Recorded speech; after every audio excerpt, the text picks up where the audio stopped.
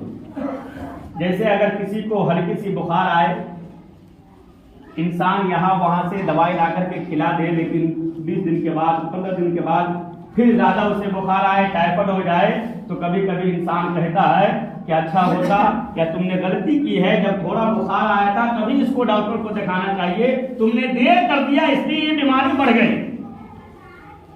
اگر اسی وقت تم اس بیماری کی صحیح طریقے سے دیکھ لیتے, صحیح طریقے سے ڈاکٹر سے علاج کرا لیتے, تو آج تمہیں یہ پریشانی نظر نہیں آتی. ہوتا ہے نا کبھی کبھی ہم گھر میں بھی غصہ جاتے ہیں کہ تم اگر وقت پہ دوائی کھا لیے ہوتے تو آج تمہارے ساتھ یہ معاملہ نہیں ہوتا. یعنی اگر کسی چیز کو ہم اگر شروع میں نہیں دھیان دیے تو کل ہو کر کے وہ چیز ہمارے لیے اور زیادہ مشکلات پیدا کر سکتی ہے, خطرناک ہو سکتی ہے.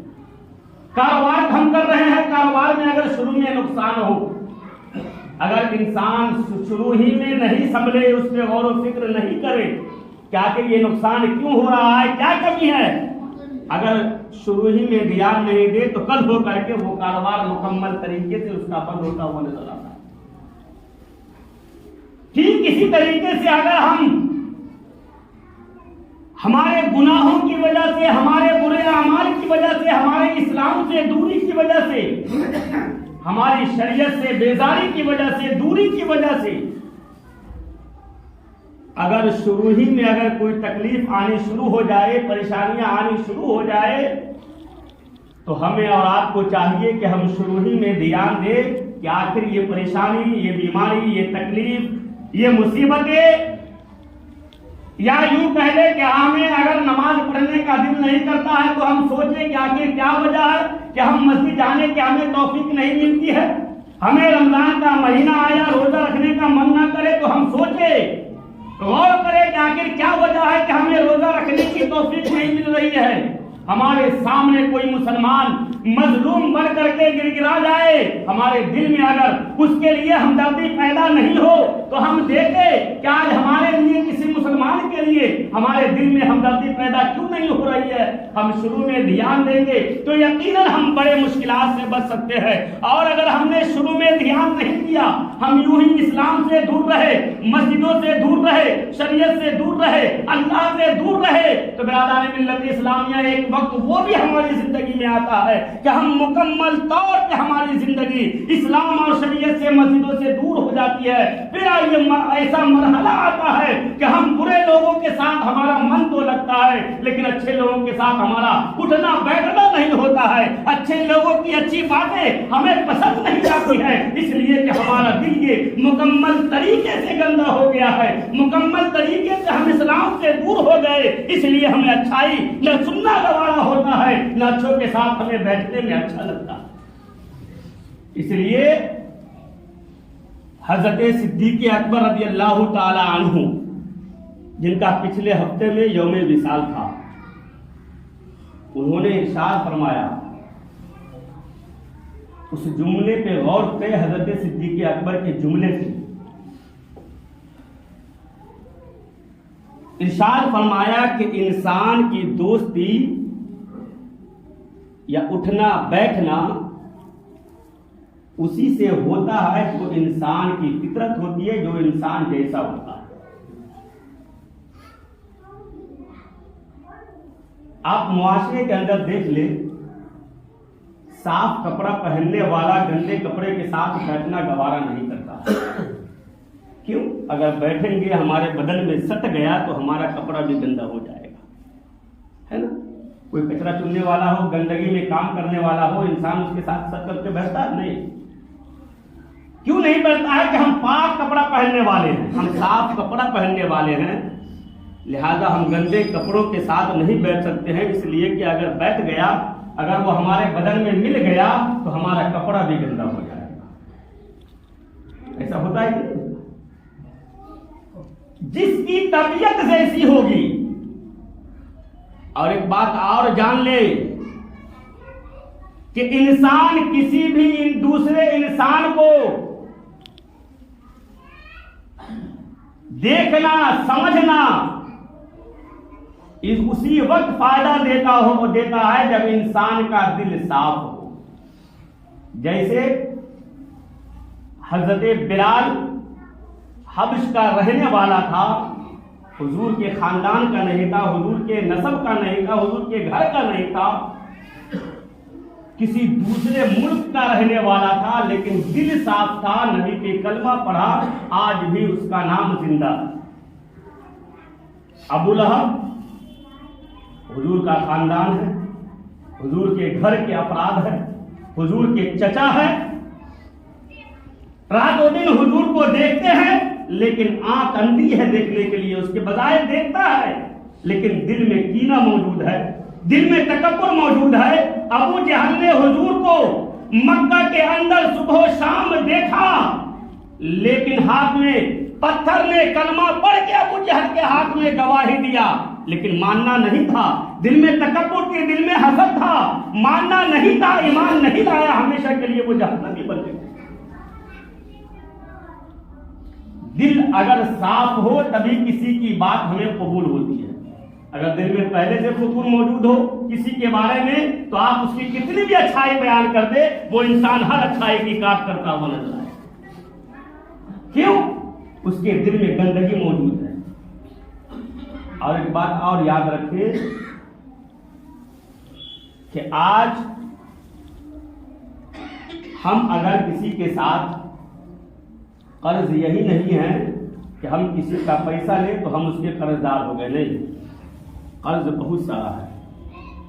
جیسے اگر کوئی انسان کسی کا پیسہ لے لے اور اسے نہیں دے تو کیا ہوتا ہے؟ چوک چوراہے پہ جہاں دیکھا وہی اس کو بے عزت کر دیتا ہے انسان، ہوتا ہے۔ کیوں؟ ہم اس کے قرض دار ہیں، ہمیں اس کی بات کو سننا پڑے گا۔ ہم مر گئے، ہم ادا نہیں کریں گے، ہمارے اولادوں کو ادا کرنا ہوگا۔ چھوٹا موٹا پیسہ جنازے کے وقت میں جو اعلان کیا جاتا ہے نا، وہ کم پیسہ لوگ معاف کرتا ہے، زیادہ پیسہ ہوتا ہے تو لوگ لے لیتے ہیں۔ قرض صرف پیسے کا نہیں ہے، ایک بات یاد رکھے، خلیفہ ہارون رشید نے جب حج کر کے واپس آ رہا تھا، تفسیر روح البیان میں یہ موجود ہے کہ جب وہ حج کر کے خلیفہ ہارون رشید آ رہا تھا، راستے میں کوفہ کے اندر حضرت بہلول دانا سے ملاقات ہوئی۔ راستے کے اندر حضرت بہلول دانا نے کہا، کہاں جا رہے ہو، کہاں سے آ رہے ہو؟ کہا کہ میں حج کر کے آ رہا ہوں، اپنے ملک جا رہا ہوں۔ تو خلیفہ ہارون رشید نے مختصر میں سن لے، حضرت بہلول دانا پہ قرض تھا لوگوں کا، اتنی آمدنی نہیں تھی، اللہ والے تھے، تھوڑے پہ گزارا کر لیا کرتے تھے۔ تو خلیفہ ہارون رشید چونکہ بادشاہ تھا، پیسے کی کمی نہیں تھی، خلیفہ ہارون رشید نے کہا کہ اے بہلول دانا، بہت ساری اچھی باتیں انہوں نے بتائی۔ تو خلیفہ کو یہ ہوا کہ یہ اللہ والے ہیں، اللہ کے نیک بندے ہیں، چلو ان کی مدد کر لیا جائے۔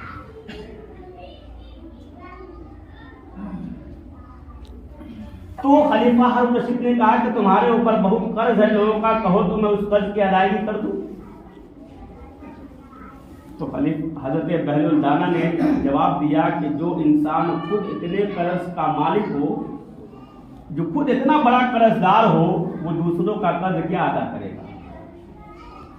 بادشاہ کو تعجب ہوا، غصہ بھی آیا کہ میرے پاس کیا چیز کی کمی ہے، میں تو کسی کا قرض دار نہیں ہوں، میرے پاس مال و دولت کی کمی نہیں ہے، جو بادشاہ ہوگا اس کے پاس مال و دولت کی کیا کمی ہوگی؟ لیکن حضرت بہلول دانا نے کہا کہ جو انسان خود اتنے قرض دار ہو، جو خود اتنا محتاج ہو، وہ انسان بھلا بہلول دانا کا قرض کیا ادا کرے گا؟ بادشاہ نے کہا کہ اے بہرولدانہ، میں تو بادشاہ ہوں وقت کا، میرے پاس کسی چیز کی کمی نہیں ہے، میں بھلا کس کا قرض دار ہوں؟ کہا تم بادشاہ ہو، اب تمہارے حکومت میں جتنے لوگ تمہارے نیچے ہیں تم سب کا قرض دار ہو، میں تو صرف چند لوگوں کا قرض دار ہوں، میں اسے ادا کر دوں گا، مجھے چھٹکارا مل جائے گا، لیکن تم اپنی فکر کرو، تم بادشاہ ہو، تمہارے رعایا ہے، تمہارے نیچے جتنے لوگ ہیں ہر ایک کو دیکھنا، ان کی زندگی کا خیال کرنا، ان کے کھانے پینے کا انتظام کرنا، یہ تمہاری ذمہ داری ہے۔ اگر تمہاری بادشاہت میں اگر کسی انسان کو تکلیف پہنچ جاتا ہے، کسی کو کھانے کو نہیں ملتا ہے، کسی کے اوپر ظلم ہوتا ہے، اگر تم بادشاہ رہتے ہوئے اس کا انصاف نہیں کرتے ہو، کل میدان محشر میں تمہیں یہ قرض، دنیا کا جو قرض ہے، کل میدان محشر میں تمہیں چکانا ہوگا۔ قرض صرف پیسے کا نہیں ہوتا ہے۔ حضرت خلیفہ ہارون رشید نے کہا کہ اے بہرولدانہ، میں تم سے وعدہ کرتا ہوں کہ میں اپنی بادشاہت میں کسی بھی انسان پہ ظلم ہوتے ہوئے نہیں دیکھ سکتا۔ آج بھی نام زندہ ہے ان کا۔ قرض کیا ہے کہ آپ اگر کسی کی غیبت کر رہے ہیں، یہ بھی قرض ہے، ادا کرنا ہوگا۔ آپ اگر بچ گئے، آپ کے اولادوں کو اس کی سزا بھگتنی ہوگی۔ کسی پہ الزام لگا رہے ہیں، کسی پہ ظلم کر رہے ہیں، کسی کو پریشان کر رہے ہیں، یہ تمام ایسا قرض ہے، یہ وہ قرض ہے کہ اگر آپ کی موت ہو گئی معافی مانگنے سے پہلے، اگر وہ انسان دنیا میں معاف کر کے سامنے والا نہیں گیا، کل میدان محشر میں ہمیں ایک ایک چیز کا چکانا۔ حضرت صدیق اکبر نے یہی کہا کہ جو انسان جیسا ہوتا ہے، جس کی فطرت جیسی ہوتی ہے، جس کا دل جیسا ہوتا ہے، وہ انسان ویسی ہی لوگوں سے دوستی کرتا ہے۔ حضرت بلال اگرچہ کالے کلوٹے تھے لیکن دل صاف تھا، تو اٹھنا بیٹھنا صدیق اکبر کے ساتھ ہوتا تھا، عمر کے ساتھ ہوتا تھا، عثمان غنی کے ساتھ ہوتا تھا۔ چہرہ کالا تھا لیکن دل صاف تھا، اچھے لوگوں کو ساتھ اٹھا بیٹھا کرتے تھے۔ ابو جہل، ابو لہب اگرچہ نبی کے خاندان کا ہے، اگرچہ وہ نسب کا ہے، مکہ کا رہنے والا ہے، لیکن دل صاف نہیں تھا، تو اٹھتا بیٹھتا ہمیشہ حضور کی مخالفت کی بات کرتا تھا، حضور کو نقصان پہنچانے کی بات کرتا تھا، لیکن انجام کیا ہوا؟ برادران ملت اسلامیہ کے آج بھی وہ عذاب الہی میں گرفتار۔ اور صدیق اکبر نے ہمیں وہ پیغام دیا برادران ملت اسلامیہ کہ ہمیشہ اگر اس ہمارے اندر ایمان کی حلاوت باقی ہے، ایمان کی مٹھاس باقی ہے، تو اپنے دل کو صاف رکھے، اللہ سے قریب ہو۔ جب ابلیس نے سجدہ نہیں کیا تو جنت سے باہر نکال دیا گیا۔ ہم دنیا میں رہ کے اگر اللہ کے لیے سجدہ نہ کرے تو ہمارا جنت میں جانا کیسے ممکن ہوگا؟ اس لیے اللہ کو راضی کرے، ہمیشہ اچھے لوگوں کے ساتھ رہے، اچھی نیت رکھے، اچھا دل رکھے، انشاءاللہ ہم یہاں بھی کامیاب ہوں گے۔ اور یقیناً اچھے لوگوں کا ساتھ ہمارا اگر اٹھنا بیٹھنا رہا تو اگر ایک بندہ بھی اگر کل میدان محشر میں اگر اچھے لوگوں کے ساتھ ہمارا تعلق رہا تو اسی اچھے کے صدقے میں ان کے پیچھے پیچھے ہمارا داخلہ بھی جنت میں ہوتا ہوا نظر آئے گا۔ اللہ تبارک و تعالی ہم سب کو دین اسلام پہ چلنے کی توفیق عطا فرمائے، آمین۔ نماز کے بعد